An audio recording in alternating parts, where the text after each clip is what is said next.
പിതാവിന്റെയും പുത്രന്റെയും പരിശുദ്ധാത്മാവിന്റെയും നാമത്തിൽ ആമേൻ. എന്റെ പ്രിയപ്പെട്ടവർ, ഇന്ന് ബുധനാഴ്ച ഡിസംബർ 24 തീയതി അമ്മേ പരിശുദ്ധ അമ്മേ, അമ്മേ പരിശുദ്ധമേ, ദൈവമാതാവേ, കൃപാസനത്തിലൂടെ ഞങ്ങൾക്കും ഞങ്ങളുടെ ദേശത്തിനും അമ്മ മധ്യസ്ഥം തേടി തന്ന എല്ലാ അനുഗ്രഹങ്ങൾക്കും കൃപകൾക്കും ഞങ്ങളിപ്പോൾ ഹൃദയം നിറഞ്ഞ നന്ദി പറയുന്നു. അമ്മേ പരിശുദ്ധമേ, ദൈവമാതാവേ, 2004 ഡിസംബർ 7 ഉച്ചകഴിഞ്ഞ് 2:30 കൃപാസനത്തിൽ സംഭവിച്ച അമ്മയുടെ പ്രത്യക്ഷപ്പെടലിനെ കുറിച്ച് തിരുസഭയ്ക്ക് സമർപ്പിച്ചിരിക്കുന്ന പഠനരേഖകളുടെ മേൽ സഭാത്മകമായ പഠനം ആരംഭിക്കുവാൻ ഞങ്ങൾ പ്രാർത്ഥിക്കുന്നു. അമ്മേ പരിശുദ്ധമേ, ഭൂസ്വർലോകങ്ങളുടെ രാജ്ഞിയായ അങ്ങേയ്ക്ക് ഭൗമസംരക്ഷണത്തിനായി പ്രപഞ്ചപ്രകൃതിയെ തന്നെ തിരുസഭ പ്രതിഷ്ഠിക്കുവാൻ ഈ പ്രത്യക്ഷീകരണം വഴി ഇടയാക്കണമേ. പരിശുദ്ധമേ, ജപമാല മാതാവേ, സകല കൃപാസനം പ്രാർത്ഥനയോടും ചേർത്ത് ഞങ്ങളിപ്പോൾ പ്രാർത്ഥിക്കുന്ന ഈ കുടുംബത്തിന്റെ പ്രത്യേക നിയോഗം പറ മക്കളെ.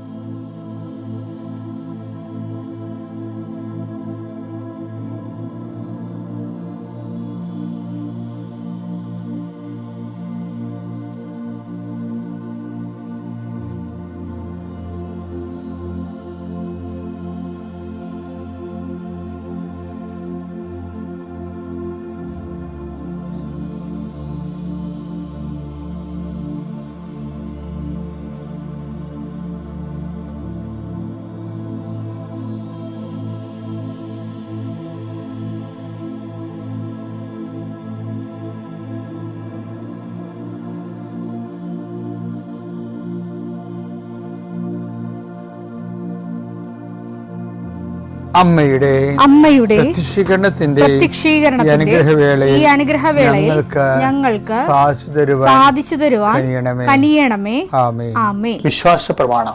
സർവശക്തനായ പിതാവും ആകാശത്തിന്റെയും ഭൂമിയുടെയും സൃഷ്ടാവുമായ ദൈവത്തിൽ ഞാൻ വിശ്വസിക്കുന്നു. അവിടുത്തെ ഏകപുത്രനും ഞങ്ങളുടെ കർത്താവുമായ ഈശോമിശിഹായിലും ഞാൻ വിശ്വസിക്കുന്നു. ഈ പുത്രൻ പരിശുദ്ധാത്മാവിനാൽ ഗർഭസ്ഥനായി കന്യകാമറിയത്തിൽ നിന്ന് പിറന്ന് പൊന്തിയോസ് പീലാത്തോസിന്റെ കാലത്ത് പീഡകൾ സഹിച്ച് കുരിശിൽ തറയ്ക്കപ്പെട്ട് മരിച്ച് അടക്കപ്പെട്ട് പാതാളങ്ങളിൽ ഇറങ്ങി മരിച്ചവരുടെ ഇടയിൽ നിന്ന് 3-ാം നാൾ ഉയർത്ത് സ്വർഗത്തിലേക്ക് എഴുന്നള്ളി സർവശക്തിയുള്ള പിതാവായ ദൈവത്തിന്റെ വലതുഭാഗത്തിരിക്കുന്നു. അവിടെ നിന്ന് ജീവിക്കുന്നവരെയും മരിച്ചവരെയും വിധിക്കുവാൻ വരുമെന്നും ഞാൻ വിശ്വസിക്കുന്നു. പരിശുദ്ധാത്മാവിലും ഞാൻ വിശ്വസിക്കുന്നു. വിശുദ്ധ കത്തോലിക്കാ സഭയിലും പുണ്യവാന്മാരുടെ ഐക്യത്തിലും പാപങ്ങളുടെ മോചനത്തിലും ശരീരത്തിന്റെ ഉയർപ്പിലും നിത്യമായ ജീവിതത്തിലും ഞാൻ വിശ്വസിക്കുന്നു. ആമേൻ. സുഖസ്ഥനായ ഞങ്ങളുടെ പിതാവേ, അങ്ങയുടെ നാമം പൂജിതമാകണമേ. അങ്ങയുടെ രാജ്യം വരണമേ. അങ്ങയുടെ തിരുമനസ് സ്വർഗത്തിലെ പോലെ ഭൂമിയിലും ആകണമേ. അന്നു വേണ്ടുന്ന ആഹാരം ഇന്ന് ഞങ്ങൾക്ക് തരണമേ. ഞങ്ങളോട് തെറ്റ് ചെയ്യുന്നവരോട് ഞങ്ങൾ ക്ഷമിക്കുന്നത് പോലെ ഞങ്ങളുടെ തെറ്റുകൾ ഞങ്ങളോടും ക്ഷമിക്കണമേ. ഞങ്ങളെ പ്രലോഭനത്തിൽ ഉൾപ്പെടുത്തരുതേ, തിന്മയിൽ ഞങ്ങൾ രക്ഷിക്കണമേ. ആമേൻ. നന്മ നിറഞ്ഞ മറിയമേ, സ്വസ്തി. കർത്താവ് അങ്ങയുടെ കൂടെ സ്ത്രീകളിൽ അങ്ങ് അനുഗ്രഹിക്കപ്പെട്ടവളാകുന്നു. അങ്ങയുടെ ഉദരത്തിൻ ഫലമായി ഈശോ അനുഗ്രഹിക്കപ്പെട്ടവനാകുന്നു. പരിശുദ്ധ മറിയമേ, തമ്പുരാന്റെ അമ്മേ, പാപികളായ ഞങ്ങൾക്ക് വേണ്ടി ഇപ്പോഴും ഞങ്ങളുടെ മരണസമയത്തും തമ്പുരാനോട് അപേക്ഷിക്കണമേ. ആമേൻ. കർത്താവേ, നിന്റെ ഉന്നതമായ നാമത്തിന് സ്തോത്രം ചെയ്യുന്നു. കർത്താവേ, നിന്റെ വിശുദ്ധ പൗരോഹിത്യത്തെ മഹത്വപ്പെടുത്തണമേ. കർത്താവെ, സഭയിലുള്ള സാന്നിധ്യം പ്രകടമാക്കണമേ. 40 വർഷം ഞാൻ അർപ്പിച്ച കൃപാനയുടെ യോഗ്യതയാൽ കൃപാസ്ഥാനത്താറെ ജീവനോടെ പ്രത്യക്ഷപ്പെട്ട പരിശുദ്ധ അമ്മയുടെ മാധ്യസ്ഥത്തിലെ അങ്ങയുടെ മക്കൾക്ക് വേണ്ടി പ്രാർത്ഥിക്കുന്നു. പ്രത്യേകിച്ച് പ്രാർത്ഥനയിൽ തളർന്നു പോയവരെ, പ്രത്യേകിച്ച് പ്രാർത്ഥനയിലെ ബലം നഷ്ടപ്പെട്ടു പോയവർ, അവരുടെ ജീവിതത്തിന് സങ്കടങ്ങളും ദുരിതങ്ങളും കാരണം പ്രാർത്ഥിക്കാൻ പോലും മനസ്സ് തോന്നാത്തവർക്ക് ഈ പ്രാർത്ഥന കൊണ്ട് ഞാൻ നിന്നെ ആശീർവദിക്കുന്നു. നിൻ്റെ വഴികളിലെ ദേവതരെ ഈ ആശീർവാദ സമയം നിൻ്റെ നഷ്ടപ്രതീക്ഷകൾ പൂവണിയുകയും നീ വേണ്ടെന്ന് വെച്ച് അവസാനിപ്പിച്ച എല്ലാ കാര്യങ്ങളുടെ മേൽ കർത്താവ് പുതിയ മുളകൾ നിനക്ക് മുളപ്പിച്ചു തരികയും നീ നിന്നുപോയ കാര്യങ്ങൾ, നീ വേണ്ടെന്ന് വെച്ച് തള്ളിക്കളഞ്ഞ കാര്യങ്ങളുടെ മേലെ ദൈവം നിനക്ക് പുതിയ പ്രത്യാശ നൽകാൻ വേണ്ടി ഞാൻ ആശീർവദിക്കുന്നു. പിതാപുത്രനും പരിശുദ്ധാത്മാശ്വരസ്വരം നീക്കാം. എൻ്റെ പ്രിയപ്പെട്ട ഐസയായുടെ തിരുവചനങ്ങള് 59:1. രക്ഷിക്കാൻ കഴിയാത്ത വിധം കർത്താവിന്റെ കരം കുറുകി പോയിട്ടില്ല. കേൾക്കാനാവാത്ത വിധം അവിടുത്തെ കാതുകൾക്ക് മാന്യം സംഭവിച്ചിട്ടില്ല. ഈ വചനം നമ്മൾ എപ്പോഴും കേൾക്കണ വചനമാണ്, പുതിയ വചനങ്ങളല്ല. പക്ഷെ ഈ ദിവസങ്ങളിൽ ഇത് വായിച്ചപ്പോൾ ദൈവത്തിൻ്റെ ഭാഗത്തു നിന്നായി വചനം വരുന്നത് അല്ലേ? ദൈവത്തിൻ്റെ ഭാഗത്ത് നിന്ന് ചിന്തിക്കുമ്പോൾ ദൈവത്തിൻ്റെ കരം രക്ഷിക്കാനാവാത്ത വിധം കുറുകിപ്പോയിട്ടില്ലെന്ന് പറയണം. ഈ വചനം ഒരു സിദ്ധാന്തമാണെങ്കിൽ, അല്ലെങ്കിൽ ഇതിൻ്റെ ഒരു പ്രയോഗത്തിൽ ഇതിൻ്റെ കേന്ദ്രമായിട്ട് മനുഷ്യൻ വന്നാൽ, അതായത് ഒരിക്കലും ദൈവത്തിനെ നിന്നെ രക്ഷിക്കാൻ പറ്റാത്ത വിധത്തിൽ നിന്റെ കണ്ടീഷൻ മോശമായി പോയിട്ടില്ല എന്ന് കൂടിയുണ്ട് അർത്ഥം. ഇപ്പോൾ ഇതൊക്കെ സാമ്പത്തികമായ കടങ്ങളുണ്ട്, അല്ലെങ്കിൽ കടുത്ത രോഗങ്ങളുണ്ടെന്ന് വിചാരിച്ചോ. പക്ഷെ നമ്മൾ ഉടമ്പടിയിലെ സാക്ഷ്യങ്ങൾ പരിശോധിക്കുമ്പോൾ ഈ സാക്ഷ്യം കേൾക്കുമ്പോൾ ഓർക്കുമ്പോൾ ഇതെങ്ങനെ ചെന്ന് അവസാനിക്കുമെന്ന് നമുക്ക് തോന്നിപ്പോകും. പക്ഷേ ഏതവസ്ഥയിലും ദൈവത്തിന് വേണമെങ്കിൽ നിന്നെ രക്ഷിക്കാൻ പറ്റും. മനസ്സിലായില്ലേ? ഏതവസ്ഥയിലും ദൈവത്തിന് വേണമെങ്കിൽ നിന്നെ രക്ഷിക്കാൻ പറ്റും. പക്ഷെ ദൈവം അത് വേണമെന്ന് വെക്കണം, അതാണ് വിഷയം. ദൈവം അത് വേണമെന്ന് വെക്കണം. ദൈവം അത് വേണമെന്ന് വെക്കണമെങ്കിൽ എന്താണ്? നീ ദൈവതിരുസന്നിധിയിലെ ദൈവത്തിൻ്റെ ഒരു മനസ്സുണ്ട്. എന്താണ്? നീ ബഹുമാന്യനും പ്രിയങ്കരനുമാണ്. യെശയ്യാ 43:4. നീ എനിക്ക് വിലപ്പെട്ടവനും ബഹുമാന്യനും പ്രിയങ്കരനും ആയതുകൊണ്ട് നിനക്ക് പകരമായി മനുഷ്യരെയും നിന്റെ ജീവന് പകരമായി ജനതകളെയും ഞാൻ നൽകുന്നു. അതും ദൈവത്തിൻ്റെ ഭാഗത്തുനിന്നാണ് പറയണത്. ദൈവമാണ് പറയണത്, നീ എനിക്ക് അമൂല്യനും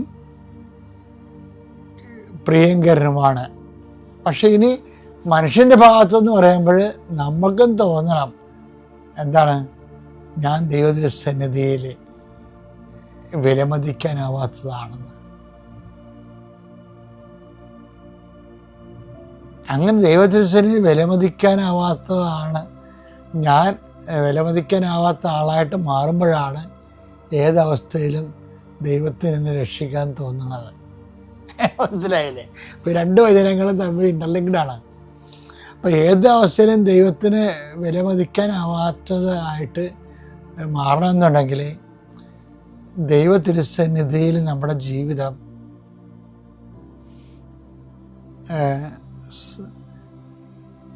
ധന്യമായിരിക്കണം.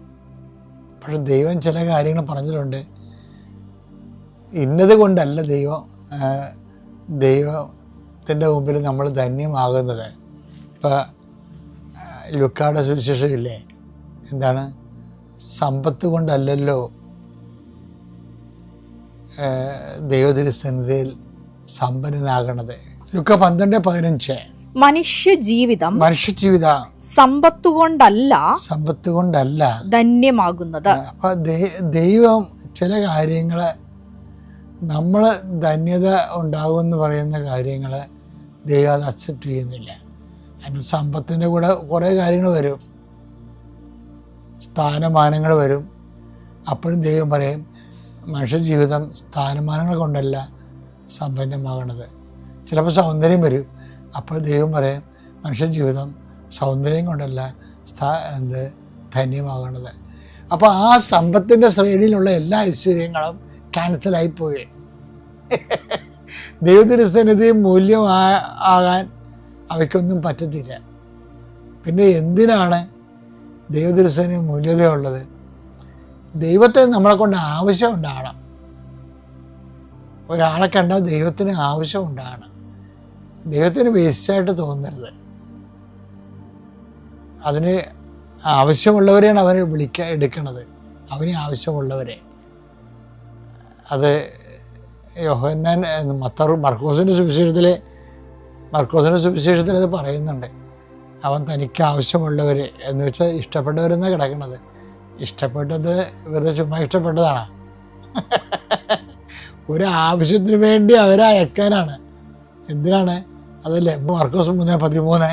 പിന്നെ അവൻ മലമുകളിലേക്ക് കയറി തനിക്ക് ഇഷ്ടമുള്ളവരെ അടുത്തേക്ക് വിളിച്ചു.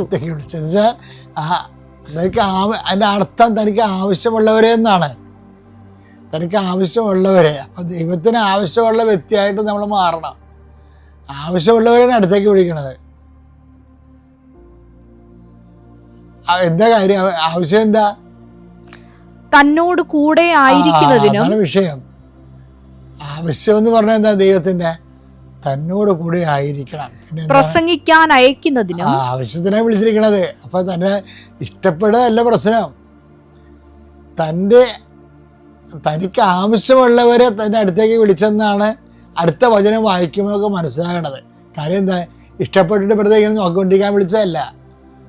ഒന്ന് തൻ്റെ കൂടെ ആയിരിക്കണം. തൻ്റെ കൂടെ ആയിരിക്കണം വെച്ചാൽ നിസ്സാരമല്ല. മനസ്സുകൊണ്ട് കർത്താവിൻ്റെ കൂടെ ആയിരിക്കണം. അത് പ്രധാനപ്പെട്ട കാര്യമാണ്. ഇപ്പം മനസ്സുകൊണ്ട് നമുക്ക് പൗരോഹിത്യം കിട്ടി. എൻ്റെ പൗരോഹിത്യം ഇന്നലെ 40 വർഷം തികഞ്ഞ്. മനസ്സുകൊണ്ട് എനിക്ക് വേണമെങ്കിൽ ഇവിടെ നിൽക്കാൻ പറ്റും. പക്ഷേ മനസ്സുകൊണ്ട് എനിക്ക് വേണമെങ്കിൽ വേറെ എന്തെങ്കിലും ഉദ്ദേശത്തോടുകൂടി പൗരോഹിത്യത്തെ നോക്കിക്കാണാം. അപ്പോൾ നമ്മൾ യേശുവിൻ്റെ കൂടെ അല്ല. ശരിക്കും പറഞ്ഞാൽ നമ്മളുടെ ചില ഗൂഢലക്ഷ്യങ്ങളുടെ കൂടെ ആയിരിക്കും നമ്മൾ. അപ്പം അതാണ് തന്നോട് കൂടി ആയിരിക്കുക എന്ന് പറയുന്ന കാര്യം. പലരെയും നമ്മൾ നോക്കുമ്പോൾ മനുഷ്യന്മാരെ പലപ്പോഴും ദൈവത്തിൻ്റെ ആൾക്കാർ പോലും ദൈവത്തിൻ്റെ കൂടെ അല്ല ശരിക്കും. അതുകൊണ്ട് നല്ല പൊളിറ്റിക്സൊക്കെ സഭയിൽ വരണത്. ചില സമയത്തൊക്കെ എങ്കിലും പൊളിറ്റിക്സ് വരുന്നില്ലേ? അപ്പം അതിന് അവർക്ക് അവരുടെ സ്ഥാനമാനങ്ങൾ ഉറപ്പിക്കുന്നതിന് വേണ്ടിയുള്ള കളികളിലാണ് അവർ നിൽക്കുന്നത്. അത് എല്ലാ മേഖലകളിലും വരും. അപ്പം തന്നോടുകൂടെ ആയിരിക്കുക എന്നുള്ളത് ഒരു വിളിയേക്കാളും ഒരു വെല്ലുവിളിയാണ് ആയിട്ട് വരും. ഒരു വെല്ലുവിളിയാണ്. അപ്പം അത് നമ്മൾ എപ്പോഴും നോക്കണം. അതായത് യേശുവിൻ്റെ കൂടെയാണെങ്കിൽ യേശു ആയിരിക്കണം അതിൻ്റെ അകത്ത് പ്രധാനമായിട്ട് വരണത്. പിന്നെന്താ രണ്ടാമത്തെ കാര്യം? തന്നോട് ആയിരിക്കാനും പിന്നെ പ്രസംഗിക്കാൻ അയക്കാനും. കാരണം സുവിശേഷം കൈമാറാൻ വേണ്ടിയാണ്.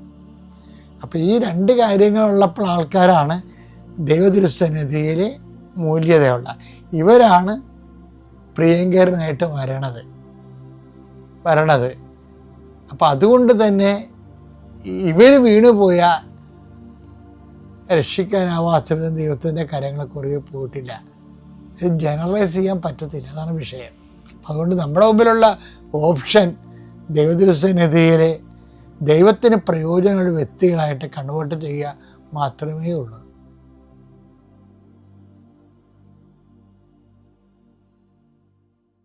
അത്യപൂർവ ദൈവാനുഭവങ്ങൾ ഇനി നിങ്ങൾക്കും സ്വന്തം. ഈ യൂട്യൂബ് ചാനൽ ഇതുവരെ സബ്സ്ക്രൈബ് ചെയ്തിട്ടില്ലെങ്കിൽ ഇപ്പോൾ തന്നെ സബ്സ്ക്രൈബ് ചെയ്യുക. ഈ വീഡിയോ ഇപ്പോൾ തന്നെ നിങ്ങളുടെ സുഹൃത്തുക്കൾക്ക് ഷെയർ ചെയ്തുകൊണ്ട് കർത്താവിൻ്റെ പ്രേക്ഷിതരാകുക.